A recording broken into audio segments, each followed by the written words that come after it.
how is it to balance 27 different shows all at once? And you got Runaways, Dynasty, Looking for Alaska, this, working Gossip Girl, like... It's super fun. I think it's, we're feeling very lucky. We're very grateful right now.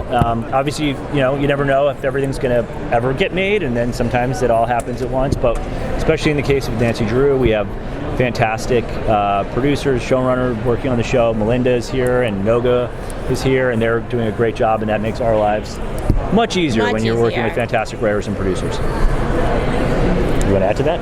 You said it. Boom. Mic drop. Okay. Did either one of you familiar with Nancy Drew? Big Nancy Drew head right here. I think I learned to read because of Nancy Drew. Like, seeing the Nancy Drew books in the library and knowing they were for, like, kids could read them, I was just like, what? Because they looked so, like, glamorous and dramatic, and pretty much like Nancy's, like, hair and her outfits and, like, the aesthetic of those book covers is, like, formed my aesthetic for the rest of my life. So yes. Did you read the books? Me? Yeah. I was more of a Hardy Boys kid, but I ride with Stephanie's passion. And I have daughters now, and I'm excited to start reading them the books. And this is a version that's not quite for little girls. This version of Nancy skews a little bit more PG-13, we'll say, both in terms of, like, Nancy's 19, she's done with high school, she's had this relationship with Ned Nickerson, who we call Nick, because Stephanie was like, I love the Nancy Drew books, but we can't call him Ned. No offense to any Neds out there, we're going Nick. And obviously also because of Supernatural, that the show skews a little bit scarier, a little more of a Blumhouse vibe in places, which sets it apart, I think, from the books. Can you talk about adapting the elements from the book into a television show? What were some of the things that you knew you had to have in your version of Nancy Drew? Well, we knew we had to have Bess and George and those three girls together. But one thing we talked a lot about is in the book, Nancy's friendships are pretty uncomplicated. They're just all friends, and they have their kind of, in a way in the books, it's like George is a little too masculine and Bess is a little too feminine and Nancy is just right. Complicating that and making them all into more real girls that have real problems and issues, and they don't necessarily love each other when we start our story.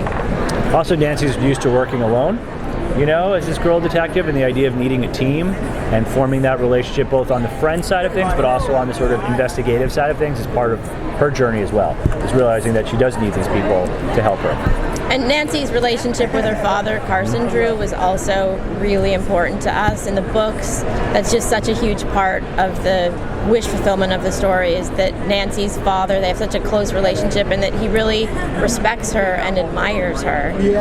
So even though we've also complicated their relationship in the show, that respect and admiration and love is still very much there. So then adapting it, being a fan, where did the idea to make it more of a supernatural element and a little bit creepier? Like, I watched the first two episodes like at 1 in the morning, and that was a mistake. I was scared. Yeah. So where did the idea to kind of turn it on its head a little bit? Well, we originally talked to, when we pitched the idea of the show, to Noga Landau, who wrote the script with us and is running the show with Melinda, Hsu-Taylor, to embrace the darkness of Nancy Drew, that there was something about, even though she was like very sweet and prim and smart and brave, she also like followed people into alleys and like got hit over the head with candlesticks and like stole things, and like, so let's embrace that idea as well. And Noga came up with the idea of doing a supernatural story. Do you guys think that you'll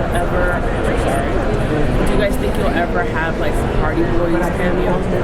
I mean, it's definitely something we would love to be able to do at some point. There's rights issues and it's complicated, but it's so organic to the material. We were here the other day talking about like the Runaways crossing over with Cloak and Dagger, and it feels like this is even more natural crossover. So if we could get it to work, we would love to be able to do it. Yeah, for sure. Did you, doing this, did you guys ever feel like, were you ever concerned about how similar some aspects were to Riverdale? Like the lead character loves solving crimes in a small town. Her favorite book is Nancy Drew. I think they should have been worried about how much they were borrowing from Nancy Drew. I believe Nancy Drew's been around for 90 years, even longer than Archie. So, I guess yeah. coming in because obviously they didn't know there was going to be a Nancy Drew show on TV Yes, of course. eventually. Yeah. But being on the same network, do you just hope it'll instead bring in the same sort of audience? Yeah, I mean, I think you could do worse than have an audience who loves Riverdale wanting to stay and watch Nancy Drew afterwards, but I think the shows really are distinct, and as the shows go on, they will continue to distinguish themselves, and obviously it's a great show, Riverdale, and huge fans. We're happy to share the night with them. That's the best spot you could hope to get in the CW lineup. So yeah, and when we started on this, we're like, best case scenario, if this gets ordered, pair it with that show. But I think they're very, very different shows in terms of tone and probably groundedness. And so I think that will become more clear as the shows go on. Did that have any reason for the change in the setting? River Heights? River Heights. We talked about it. Yeah, we felt like if it was River Heights, people might be like, oh, really? Even though it's been in the books, again, for 90 years. Yeah. Okay. Also, we were shooting in Vancouver, which is more bluffs and ocean and rocky shores, and didn't quite feel like a river town. Yeah.